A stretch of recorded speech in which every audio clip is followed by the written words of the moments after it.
ప్రభునందు నాకు అత్యంత ప్రియమైనటువంటి వాళ్ళారా, మన ప్రభువును రక్షకునేటువంటి యేసుక్రీస్తు వారి యొక్క శుభనామములు మీ అందరికీ నా హృదయపూర్వకమైన శుభములు వందనములు తెలియజేస్తున్నాను.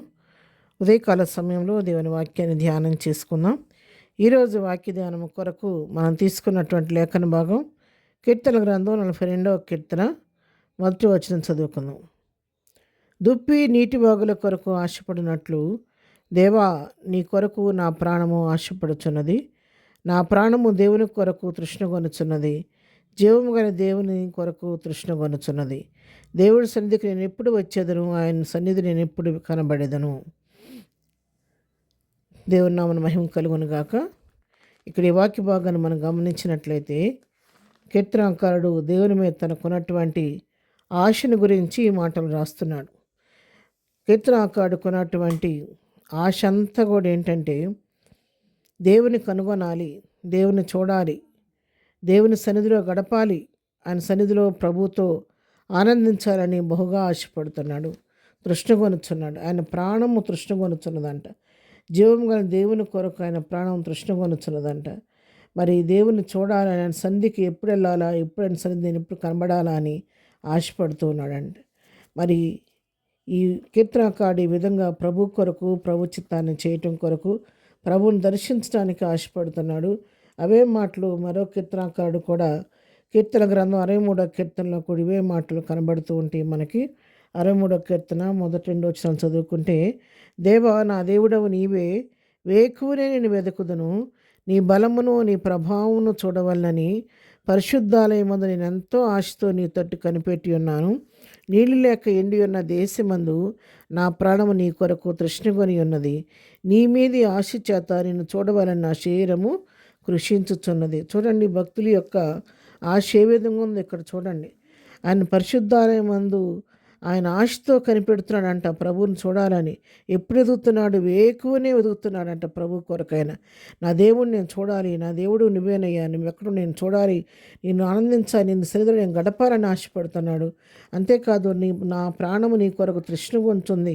నీ మీద ఉన్న ఆశ చేత నేను చూడాలని నా శరీరం కూడా కృషించిపోతుందయ్యా. అంతగా నేను నీ కొరకు ఎదురు చూస్తూ ఉన్నాను, నీ కొరకు నేను కనిపెట్టుకుంటూ ఉన్నానని చెప్పని ఇక్కడ కీర్తనకారుడు తెలియచేస్తున్నాడు. కీర్తన గ్రంథం 84వ కీర్తనలో కూడా 2వ వచనం చూస్తే, యెహోవా మందిరావడం నన్ను చూడవలనని నా ప్రాణం ఎంతో ఆశపడుచున్నది, అది సొమ్మసిలుచున్నది. జీవము గల దేవుని దర్శించుటకు నా హృదయమును నా శరీరమును ఆనందముతో కేకలు వేయుచున్నవి.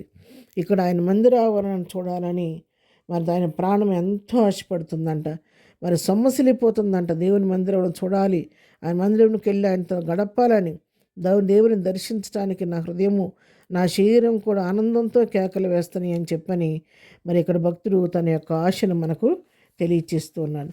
ఇలా మరి ఇక్కడ వాక్య భాగాన్ని బట్టి మనం చూస్తూ ఉంటే భక్తులు ఎంతో ఆశతో ప్రభువుని గురించి, ప్రభు చిత్తాన్ని తెలుసుకోవాలని, ప్రభువుని చూడాలని, ప్రభు సన్నిధిలో గడపాలని వాళ్ళు ఎంతగానో ఆశపడినట్టుగా మనం చూస్తున్నాము.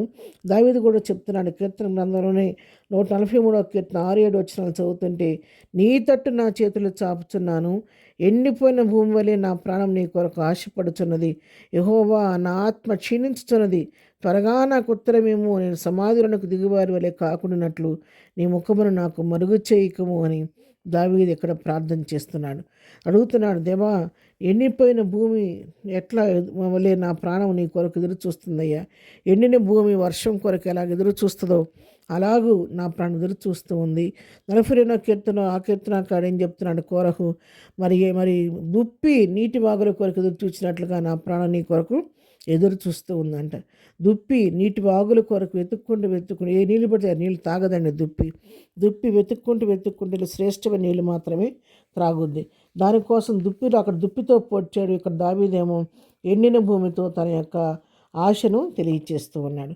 కాబట్టి పిల్లరా, ఈ ఉదయకాలం వాక్య భాగాన్ని బట్టి మనకు అర్థమవుతుంది ఏంటంటే, ఆనాడు భక్తులు ప్రభు కొరకు ఆయన చూడాలని, ఆయన సన్ని గడపాలని అంతగా తృష్ణగా ఉన్నారు. ఈరోజు ఈ ఉదయకాలం వాక్యం వింటున్న నీకు నాకు మనమే ఆశ కలిగి ఉన్నాం.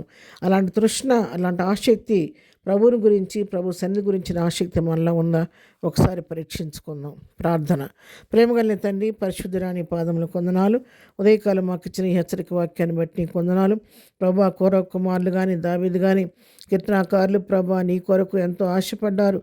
నేను చూడాలని, ఇసలు గడపాలని తృష్ణ కొనుచున్నారయ్యా. వాళ్ళు దుప్పి వలె ఆశపడుతున్నారు, ఎండిన భూమి వలె ఆశపడుతూ ఉన్నారయ్యా.